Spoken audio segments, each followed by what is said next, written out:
Sup, YouTube? Yo. How y'all doing today? Captain Fox here, and my hat done fell off. Who cares? And today we're back with another video. This is by Scribbler, and this is called, I cannot even see the title of that. Friendship is orpanatal broken bird. What? And I can't read.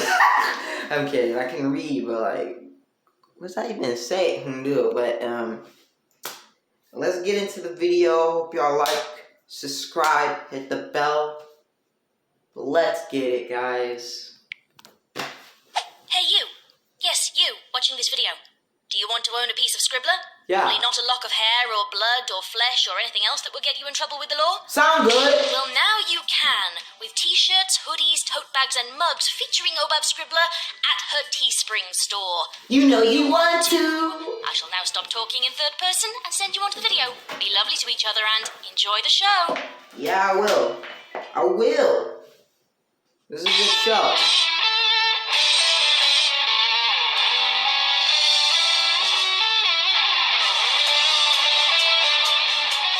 Ponytails. Read by Scribbler.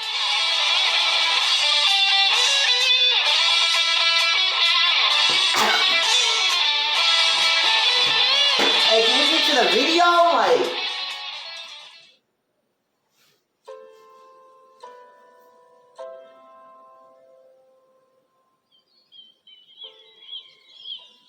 Charity, it's time for dinner. You need to come inside now.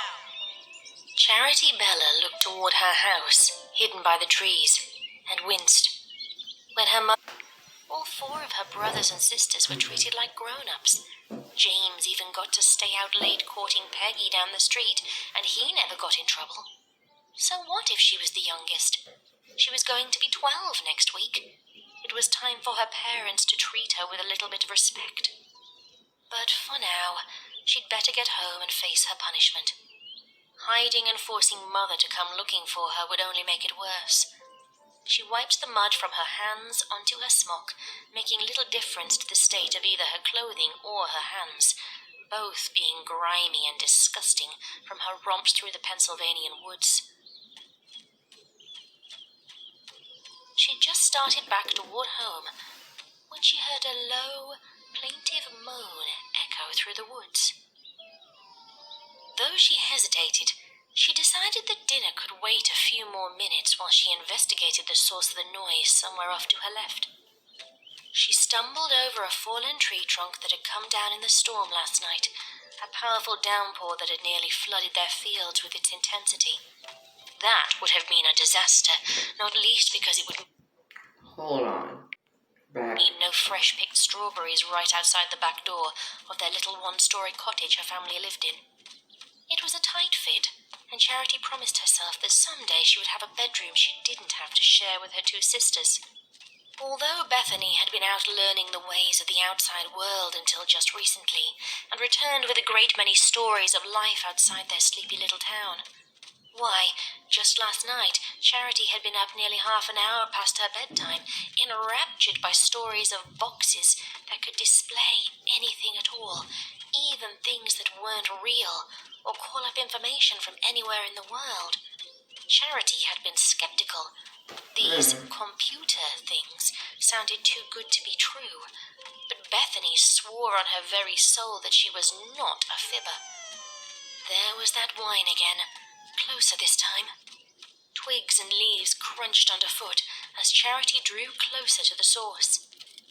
Then she stepped around an old oak tree, and there, pinned beneath a heavy pile of rocks, which must have collapsed in the storm, was its source. It was a horse, roughly speaking, but not like the beasts who pulled their carriages into town. It was smaller, for one thing, and the most garish shade of pink Charity had ever seen. Its long, poofy mane was riddled with dirt, matted against the side of its body. It hadn't noticed her yet, and tried to pull the back half of its body from beneath the rocks, to no avail. Its side had been torn open, a long gash running along its barrel. But to Charity's shock, there was no blood. Instead, inside the creature were a collection of gears and levers that turned and clicked as it tried to move. Then its ears perked up, and it turned to her. Charity did the most reasonable thing she could think of. She screamed, turned away, and ran for home as fast as her legs could carry her.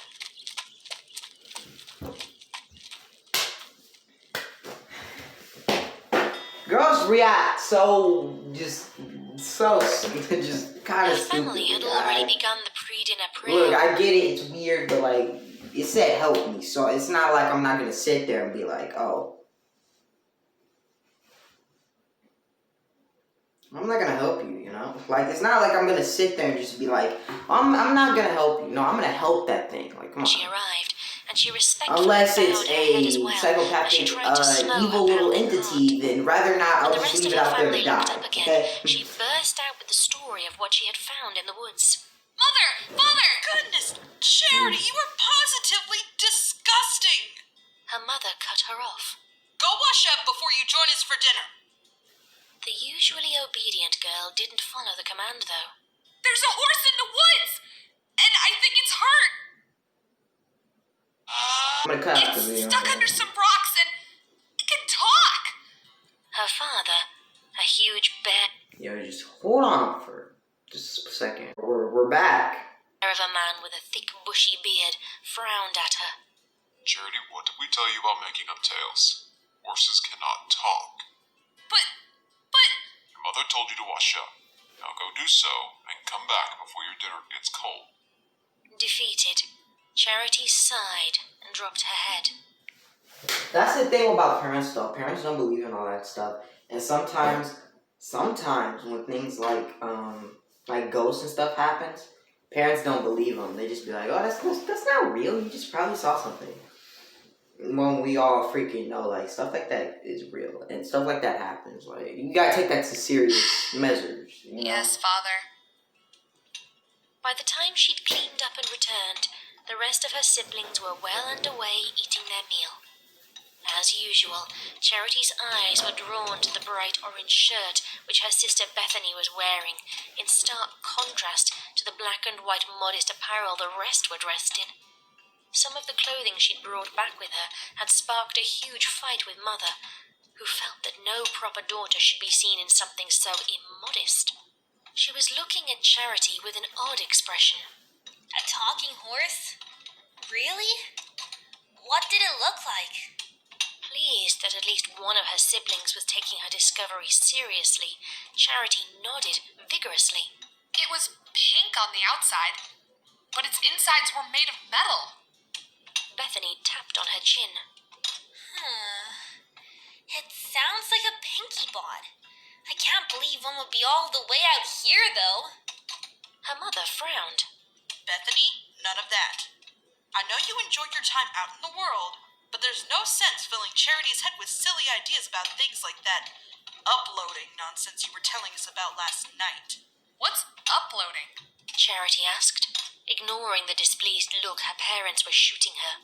Well, remember how I was telling you about computers? Some of the computers are hooked up to a place called Equestria Online, and people live and play there as horses. Ponies, technically. Where is this place? Is it near New York? That is not correct. Because according to the Encyclopedia of... Charity tried to wrap her head around the idea. Her sister was just full of stories about the place she'd been living and made no secret of her desire to return there. There was a fight brewing between her and their parents. Charity could feel it gathering like a thunderhead in the distance. Privately, she wondered just how much longer her big sister would be around. It's kind of everywhere. It's not really a physical place. But uploading is when people go live there permanently inside of the computers. Why you always lying? I thought you said that computers were small enough to put on a table. How can a person live inside of something so small? It's kind of complicated, but people do. I even got to talk to some of them, and the princess who rules over it is very wise and This kind. is so Bethany. weird, Her man. mother put a warning in her voice. That is enough. Charity, listen to me very carefully. That thing could be dangerous. I don't want you going anywhere near it. Just leave it to die or break down as nature takes its course. And I don't want to hear another word about it. That goes for you too, Bethany. Charity sighed. What type of family Yes, is this? They know something, alright? They know They finished their something. dinner in silence. But later that night, snuggled up under the patchwork quilt her mother had made for her when she was just a baby, visions of ponies and worlds small enough to fit inside boxes but big enough to live in danced through her mind until she drifted off to sleep.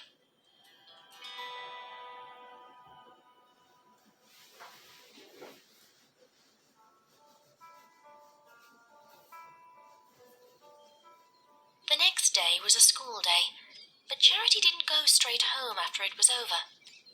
Instead, she found herself alone in the woods again, Hey, yo, hold on for a second. We're back. Let's go. amusing herself trying to climb the tallest tree she could find. She didn't really plan to disobey her mother's order, or so she told herself, but she ended up walking Y'all saw that? That was weird. What? back toward the place where the machine pony had been yesterday. It had very clearly been hurt. In fact, it was probably already dead from exposure or another animal. Charity had never seen a dead machine before, and her curiosity finally got the better of her. To her surprise, the Pinky Bot, as Bethany had called it, was far from dead. Still trapped under the rocks, and it looked to have stopped trying to free itself and resigned itself to its predicament. But it still smiled and waved a stubby hoof in greeting when it saw her approach. Hiya! Sorry I scared you yesterday. Are you okay? Buddy, you okay? buddy, your voice box. You're the one stuck under those rocks. Doesn't that hurt? The machine gave a very convincing shrug, the parts sticking out through its gut, groaning as they slipped and moved. No, not really. Why was the one who made me put that in? It doesn't sound very satisfying now, does it? Now it was Charity's turn to be confused as she slowly approached the trapped creature. Are you alive? What? Bro, what are you talking about, man? Or are you just pretending? What? To her surprise, the machine laughed aloud at that. Is there a difference? I think I'm alive, but maybe I'm just pretending so well I haven't fooled me. My name is Pinky, by the way. What's yours? Charity. Her earlier fear of this thing was fading away with each word. It seemed harmless enough, and she got closer to it. Can I touch you? Sure, go ahead. Charity reached What is out she saying? and placed the palm of her hand on The voice sounds so muffled. Can I turn on subtitles so we can? fine pink hair which covered its body. It felt just like a real horse, and she gave the area around the wound a few cautious strokes. Pinky burst into laughter as she did. Kill it right now. Her laughter was contagious, and Charity soon found herself with a big smile on her face. She got up and tried to shift the rocks, crushing Pinky off of her, but they were far too heavy. Sorry. I don't think I can get you out from under there. That's okay. I don't mind. Would you hang out and keep me company, though? It's kind of boring out here. I already counted all the leaves on the trees and grass on the ground and sang all the songs I know, but now I'm all out. Sure. Charity settled onto one of the rocks beside Pinky. So, my sister says you're from inside a computer. Is that true? Pinky chuckled again. Kinda. The one who made me lives inside a computer in a place called Equestria. She's super nifty. Her name is Princess Celeste. Wait, hey! I couldn't pause the thing at first. I was like, so, what is going on here? Like, what? I keep playing with this thing. I don't know why. And put it down, but like, what is going on right now? What is this? Like,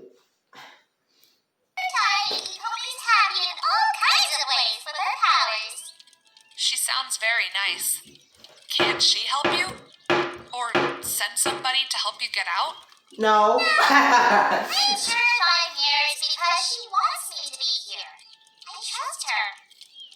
Just like What is it, to kidnap young children? Like, that? Just like that.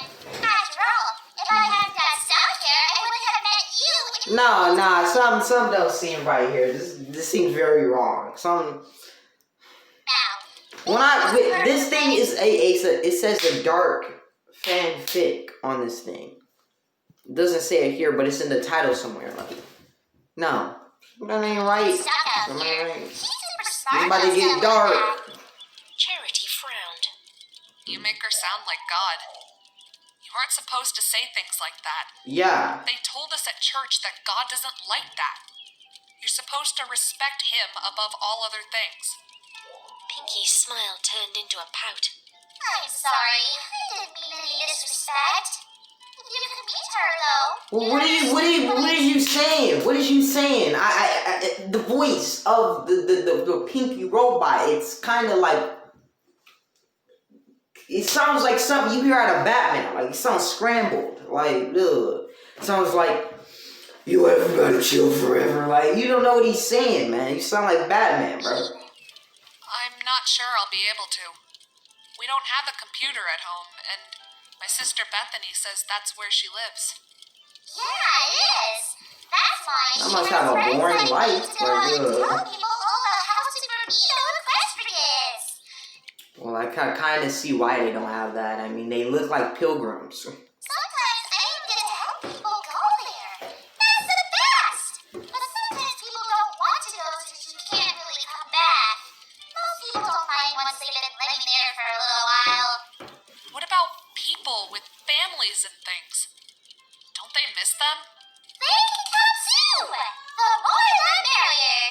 I feel like they kidnapped them all. No joke. Like,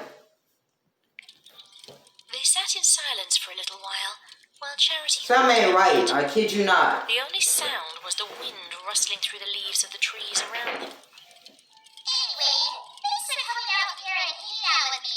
It means a lot. But I guess you probably have to go home now before your parents get worried. It's almost 7, I think. Charity blinked a few times. She hadn't noticed how quickly time had been passing while she'd been talking to Pinky. But sure enough, it was noticeably darker now than when she last checked. I suppose I'd better go. Maybe I could come back tomorrow and you can tell me more about Equestria? It sounds nice. I'd like to go there one day. Pinky grinned and nodded. I'll make sure I remember that. Come back. I don't know if I want to. It's not like you're going anywhere, right? She gestured back at the rocks covering her rear half. I guess I'll see you tomorrow. Torn between her desire to hear more about the world her new friend was from and fear of the punishment she'd face if she missed dinner, Charity hesitated for a moment. But soon enough, she made her decision and started to walk away, only to pause and look back. Pinky gave her a friendly wave, rather nonplussed by her predicament. Charity smiled. It was good to know her parents had been wrong about Pinky. They'd be so relieved to hear that she wasn't a threat. I think those parents know what they are. They just don't want to talk about them.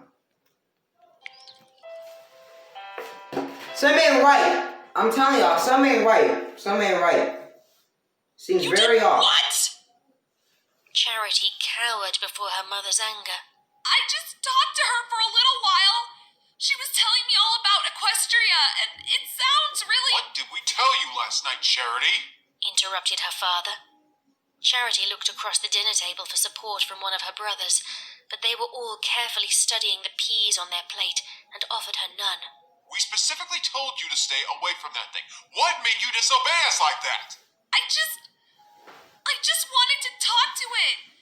It's hurt. Or I thought it was, but it seems okay. She's not in pain or anything. It isn't a she or any other kind of animal. It's a machine, and it's a liar. She's not. She's my friend, and she's really nice, and she's best friends with a Buddy, no, bro. That is a machine, dude. That is Terminator right there. That thing will kill you if it want to. princess, and I'm gonna meet her someday. That's it. I'm putting a stop to this once and for all. Jacob, fetch my shotgun. Father, you can't kill her. You're right, I can't, because she's not actually alive. It's a machine, and I'm going to break it before it can poison your mind with any more lies. Yo! Fit of desperation, Charity leapt up from her seat. She took off for the front door, leaving it swinging open behind her as her parents called out to her to stop. But she didn't stop. Instead, she tore through the dark woods, the sounds of pursuers close behind her. Branches tore at her clothes as she raced past them, but she didn't care one bit. Before long, she reached the spot where Pinky was still trapped. Charity, I didn't expect to see you again until at least tomorrow. Pinky frowned as Charity stood there, sucking air into her burning lungs. Is something wrong? Charity didn't get a chance to answer before her father, shotgun in hand, crashed through the undergrowth. Charity, move aside. Daddy, please don't. Said Charity as Yo, what's happening right into now? manipulative frame. Please don't kill her. To her surprise, it was Pinky who spoke up next. It's okay. She whispered, eyes fixed on the gun. It's okay, Charity. I'm just gonna go home to Equestria. Buddy! Place like heaven. I'm not scared. You don't have to be either. Robots don't go to heaven. They ain't even got a soul. like that's not even possible unless you're like a soul that's trapped in a robot. Like Charity stood between her father and Pinky, arms spread wide, blocking his shot. But I don't want you to go. I want to hear more about it, and for you. buddy, we just met this thing. We don't know what his intentions are, buddy. We can't trust it like automatically. Like, come on. To take me there to visit your princess one day. Daddy, please don't do this. Who voiced act this? Tell me. Who did this? Who voice act this, bruh? Get me in a chair. Oh, hey, Justin, can you voice act this part real quick? No. Actually, that's a 100% no for me. Because what? Dude. First of all, you ain't got to be crying over this. I mean, we only know this person for about, like, for a day, you know? Like, it's a robot, so, like, come on. Her father said nothing, but regarded Pinky with flat, unpitying eyes. A tear rolled down Pinky's cheek, but she smiled. I'm really glad I got to be your friend, even just for one day. How about a goodbye kiss? Sniffling, Charity nodded. Charity turned away and shuddered at the sharp report of the gun ringing out through the otherwise quiet woods. The echo, reverberating through the trees, was all she could hear.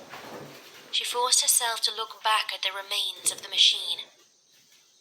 That friendly face had been obliterated, and only a crater was left, as well as scattered silver and pink fragments smouldering on the ground. Then, one of them moved.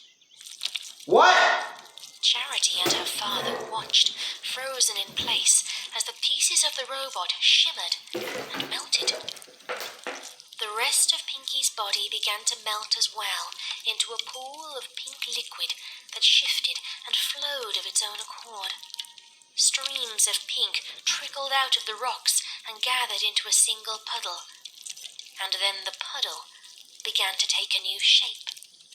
First a hoof emerged and dug into the soil as it pushed down, and the leverage pulled the liquid into a familiar shape. A head and poofy mane appeared next. Whoa! Now that was a doozy! Said the half-reformed Pinky. Good to be out from under those rocks, too! Charity's father went pale. Demon. Monster. This is impossible. No, totally possible. A princess has all kinds of tricks like that. Those words broke the spell, and Charity's father reloaded the shotgun in one smooth motion and fired again. This second shot had even less effect than the first one had, and Pinky's surface just rippled and reformed, unharmed. Oh, that tickles! Why? Charity asked. Why pretend to be stuck if you weren't? Pinky just gave her a sad smile. This next part's kind of scary, but I promise it will all turn out okay. You won't even have to remember it afterwards. What was she? Charity's train of thought derailed as she tasted something wet and metallic in her mouth. She wiped her lips with the back of her hand and looked down at what came away. Blood. Her mouth was bleeding. She fell to her knees and coughed up more, now flowing through a cut that was opening up along the roof of her mouth. And as it did, she felt something probing upward into it, and a sudden burst of pain in her head. Charity! Cried her father. What did you do to her? Pinky shrugged. She said she wanted to go to Equestria. This is how you get there. Charity Oh my- fell to the ground, and the corners of her vision started to fade away. Even the pain was stopping, replaced by a hazy numbness. The last thing she saw before she closed her eyes for the very last time was Pinky looking down at her, mouth stretched into an exuberant grin. Say hi to Princess Celestia for me.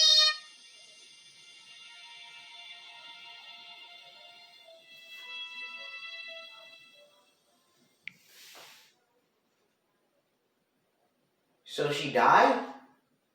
Wait, that would mean if she died, wouldn't that mean that I'm done with everything right now? I'm done. Whoa. Scribbler, you take these videos too far. I kid you not, dude. Every video we watch, there's always something that involves... You know what? It's fine. It's fine. I can't escape it. It's every single video. Every single one. But, you know, it's fine. Whatever. I can't tell her what to do. She's a full-grown adult. Alright? What I say? Do it. Anyways, y'all, hope y'all like, subscribe, hit that bell. God bless. Peace out, everybody.